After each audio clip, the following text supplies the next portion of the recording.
Welcome to Tasker Terry Assembly. In this video I'm going to show you how to assemble this EKET cabinet from IKEA.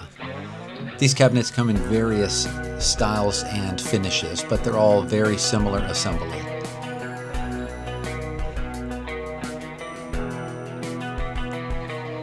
The thing that's important in this particular assembly is the number one panel. That's the number one panel. It has a number one right there. So we're going to lay it right there in that orientation. We're going to take a panel with no plastic pegs on the end, put it there.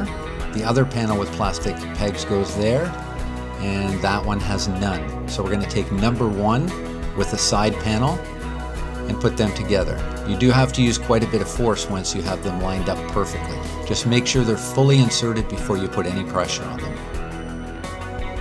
That's the other side panel. That's number one at the front,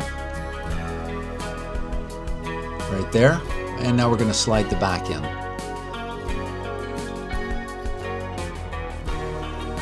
It has an extra deep groove, so the back can go right up in there and you can still put on the bottom panel.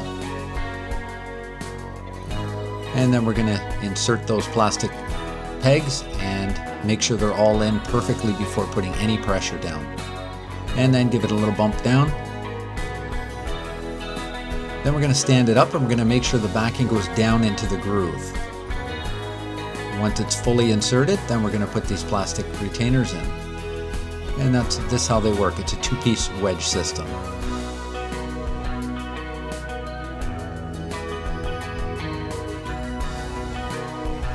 Hopefully I've helped you with your assembly today, and if I have, give me a like and a follow. These cabinets can come with mounting hardware as well to hang them off of the wall. These particular ones aren't being hung.